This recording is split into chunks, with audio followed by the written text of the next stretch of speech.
muncul lagi seorang mualaf yang tampil dengan cara yang tidak pantas. Karena kenapa? Dia ini setelah mualaf pada akhirnya menjadi orang yang menjelek-jelekkan iman Kristen, memaki-maki Tuhannya orang Kristen. Seharusnya itu tidak usah terjadi bagi orang-orang yang sudah meninggalkan agama lamanya. Apa sih yang dia lakukan? Mari kita melihatnya. Persembahan-persembahan dari jemaat hanya untuk lari ke perutnya, hanya untuk aksesoris rumahnya. Biar paham kalian.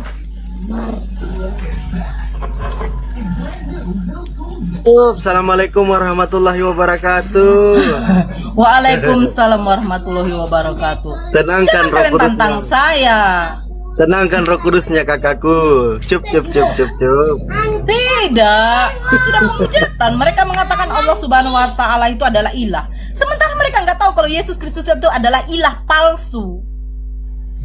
Yesus tidak bisa berbuat apa-apa. Apa kekuatan Yesus? Lebih hebat lagi Nabi Isa kami. Pada waktu dilahirkan dia sudah bisa berbicara, menyelamatkan ibunya dari cercaan, dari fitnahan orang-orang di sekitar situ. Nah, Yesus apa? Apa hebatnya? Umur 33 tahun baru dia ada kehebatannya. Umur 30 tahun sampai 33 tahun. Itu pun mati pula dia. Apa hebatnya orang yang mati disalib? Tidak bisa dia bebas dari penyalipan. Apa hebat orang seperti itu? Apa yang bisa dijadikan juru selamat dari situ? Apa yang hebat dijadikan juru selamat sementara pengikut-pengikut dia 12 orang itu, satu orang sudah mengkhianati dia dengan menjual dia, satu orang sudah menyangkal dia. Nah, tinggal 10 orang ini kabur. Apa hebatnya? Gak ada mujizat yang diberikan oleh diberikan oleh Allah kepada Nabi Isa ataupun kepada Yesus. Itu hanya diberikan kuasa, segala kuasa di surga dan di langit di bumi telah diberikan kepadaku. Lah dia aja menerima kuasa. Itu masa bisa Tuhan menerima kuasa? Tuhan menerima kuasa dari Tuhan. Tuhan berdoa kepada Tuhan. Pakai otak. Jangan pembodohan besar-besaran di sini, ya. Menurut saya, mualaf seperti ini lebay ya. Cocok kalau dia ini bergabung dengan komplotannya Kainama. Kenapa? Ya kalau dia udah mualaf, ya mualaf aja. Nggak perlu melakukan hal-hal yang demikian, menjelek-jelekkan agamanya yang lama dan merasa dia sekarang paling benar. Kalau mualaf aja, silakan, nggak ada yang ngelarang. Dan yang paling penting adalah ketika jadi mualaf, belajarlah agamamu yang baru sebaik-baiknya. Belajar ngaji gitu loh, paling enggak ya. Kurangi hal-hal yang demikian. Kalau saya melihat ibu ini memang kayaknya sakit hati banget dengan kekristenan karena dia merasa ditipu 20 tahun katanya ya. Aneh, ditipu sama pendeta 20 tahun katanya dia ini merasa sakit hati karena Allahnya itu dikata-katain sama orang Kristen katanya. Siapa yang ngata-ngatain ya? Sehingga dia mengatakan bahwa Yesus itu adalah ilah palsu, kata dia. Yesus itu adalah tokoh sejarah, tokoh sentral dalam sejarah. Dan semua kehidupannya, bahkan kematiannya, kebangkitannya itu tercatat bukan hanya di dalam Alkitab, tapi itu fakta sejarah. Yesus Tuhan itu bukan buat-buatan atau diangkat jadi Tuhan di Konsili Nikea. Tidak, itu tidak pernah terjadi. Karena Yesus adalah Tuhan, kamu mengakui ataupun tidak, kita mau menerima ataupun tidak. Kenapa? Karena dia ini adalah Sang Firman yang datang dan keluar dari Allah. Sang Firman yang turun menjadi manusia. Kalau dia Sang Firman yang keluar dan datang dari Allah, bukan Allah, lalu apanya Allah, Bu? Kan aneh ya, lucu cara berpikirnya orang seperti ini. Lalu dia mengatakan, apa hebatnya Yesusmu? Apa, kata dia kan? Yesus itu kan menyembuhkan atas izin Allah, katanya dia menerima kuasa dari Allahnya. Ya masa dia Tuhan berdoa kepada Tuhan, kata dia. Ini kan kalimat-kalimat yang diucapkan oleh orang sakit hati yang tidak memahami iman Kristen ketika dia jadi Kristen. Makanya kalau jadi Kristen, ibadah yang benar, Jangan ibadah itu cuma datang waktu amin doa berkat. Ini makanya nggak dapat pengetahuan yang benar tentang iman Kristen. Jadinya begini nih, gagal paham ya. Yesus itu hebat, sangat hebat. Kalau mau tahu kehebatan Yesus, terus hujat dia, terus tantang dia ya, supaya dia tunjukkan kehebatannya. Nah, kalau kita melihat di dalam Alkitab, tidak ada orang yang memiliki kuasa seperti Yesus. Ada kalanya dia melakukan mujizat spontan, tapi ada kalanya melakukan mujizat memang dia meminta izin kepada Sang Bapa. Kenapa demikian? Karena Sang Firman dalam keadaan mengambil wujud sebagai manusia. Secara hakikat, Sang Firman ini setara dengan Bapa, setara dengan Roh Kudus, tapi dalam keadaan sebagai manusia, dia terbatas oleh ruang dan waktu. Tapi apakah dia tidak punya kuasa? Tetap dia punya kuasa gitu ya. Tapi itu dicatat supaya menunjukkan bahwa Yesus memiliki relasi yang baik, yang benar dengan Sang Bapa. Berdoa bukan berarti dia lemah.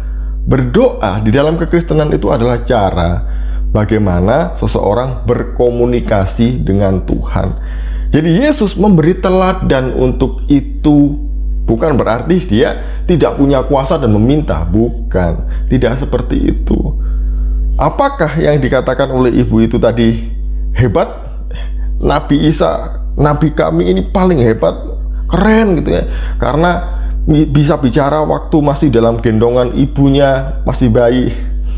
Bicara masih bayi, ya bagi saya biasa sih ya. Apa yang dilakukan oleh Yesus hebat. Tidak ada seorang pun yang mampu melakukan mujizat seperti yang dia lakukan.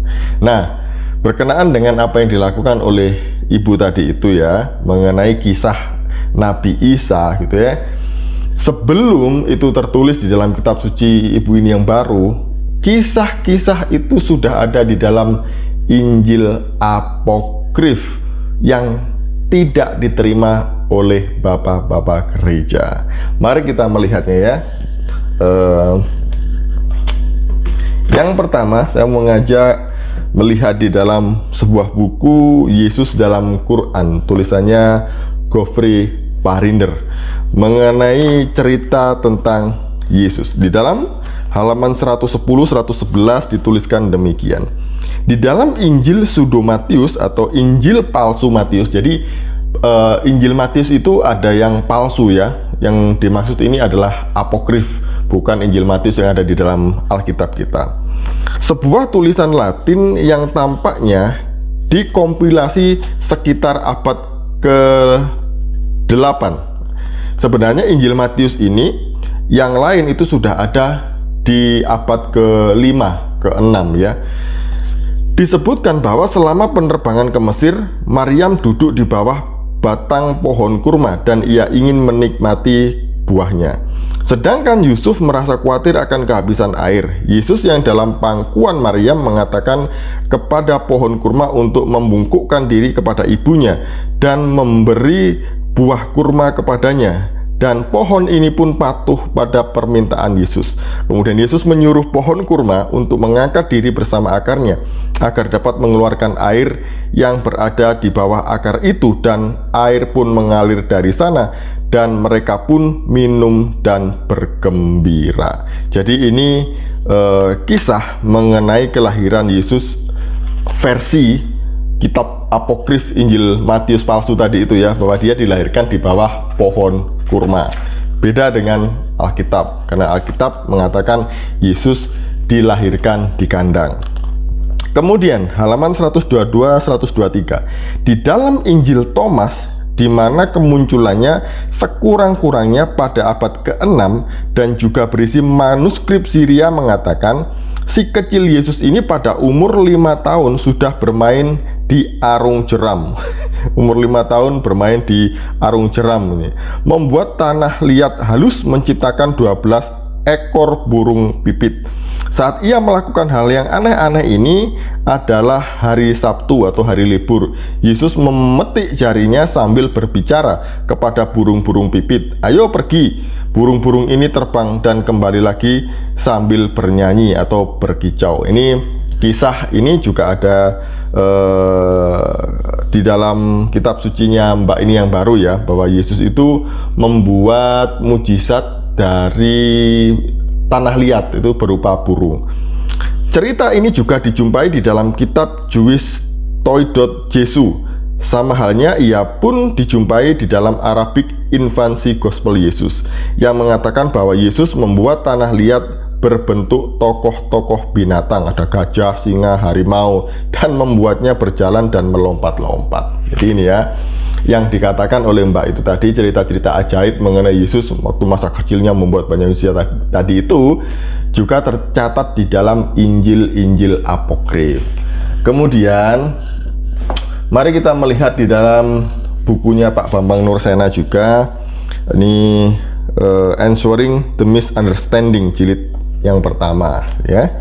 Di sini dimulai di halaman berapa ini? 20. Mengenai kelahiran Isa di bawah pohon kurma. Begitu juga kisah kelahiran Yesus yang dikaitkan dengan mujizat pohon kurma ternyata paralel dengan Injil Mata Al-Manhul atau The Pseudo Gospel of Matthew. Sama tadi yang dikatakan oleh Godfrey Parinder tadi itu ya, pasal 20. Nah, di sini para penulis Muslim ada yang menghukumkan pohon Maryam di Mataria Mesir dengan Qs Al-Mu'minun 2350 yang mengisahkan bahwa Allah telah menempatkan Maryam dan Isa anaknya di suatu tempat dataran tinggi yang aman dan memancarkan air jernih, berkaitan erat dengan kelahiran Yesus dalam perjalanan mengungsi ke sebelah timur. Nah, di situ ya, ini dijelaskan mengenai kisah Yesus di bawah pohon kurma di dalam Injil palsu Matius tadi itu ya. Dan kemudian saya tidak membacanya karena ini panjang sekali. Isa berbicara pada waktu bayi. Nah, ini yang dikatakan Mbak tadi itu ya. Kisah mengenai mujizat pohon kurma ini memang sedikit perbedaan dalam versi pengisahannya dalam QS Maryam atau Quran Surah Maryam 19 27 sampai 32. Lalu disambung dengan mujizat Yesus berbicara pada waktu bayi ketika masih dalam gendongan ibunya. Dikisahkan Maryam membawa bayi Yesus kepada kaumnya dengan menggendongnya. Selanjutnya menjawab tuduhan kaum Israel bahwa Maryam telah berbuat zina. Maka Maryam pun mengisyaratkan kepada bayi yang digendongnya. Bagaimana kami akan berbicara kepada bayi yang masih dalam buayan ibunya? Tanya mereka. Kisah ini paralel dengan The Arabic Gospel of Infancy, Injil Al-Tufuliyah Al-Arabi, Injil masa kanak-kanak Yesus yang ditulis pada abad ke-6 Masehi. Namun buku ini mungkin merupakan pengembangan dari naskah apokrif sebelumnya, yaitu Injil Thomas tentang masa kanak-kanak Yesus. Jadi itu ya, di dalam Injil apa tadi itu, di Arabic Gospel of Infancy itu dituliskan mengenai kisah Isa yang berbicara di gendongan ibunya waktu bayi tadi itu ya. Ini juga tidak ada di Alkitab, tidak dicatat.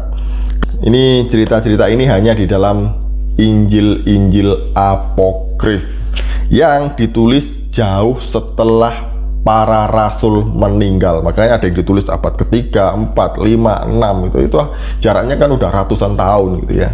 Kemudian yang terakhir itu ini yang paling bagus, The Apocryphal New Testament. Ini kitab apokrif perjanjian baru. Semua ceritanya ada di sini, tapi saya tidak mau membaca semuanya ya. Yang saya garis bawahi aja yang saya mau sampaikan. Di dalam The Pseudo Gospel of Matthew ini halaman berapa ini? Halaman 75. Di halaman 75 ini juga di pasal berapa? Pasal 20. Ini juga menjelaskan mengenai kelahiran Yesus di bawah pohon kurma. Ini ya, yang saya tandai itu.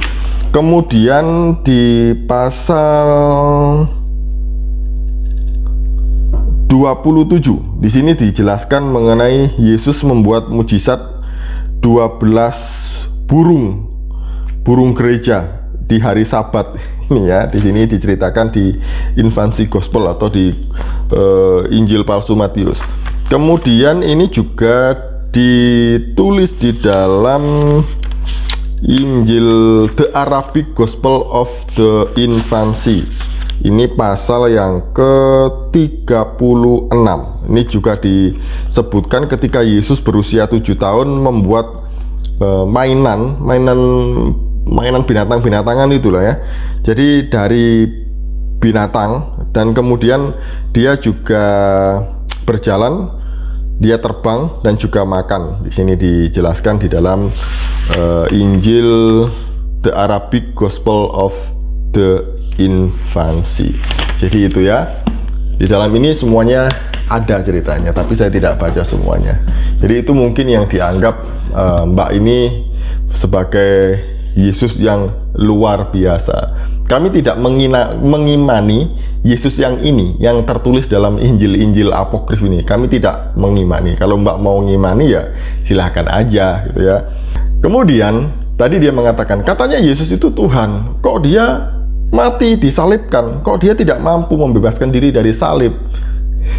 Mbak ini lupa ya, bahwa Yesus itu mati disalib, tapi di hari yang ketiga dia bangkit lagi, menampakkan diri ke banyak orang, dan kemudian dia terangkat ke surga, dia naik ke surga.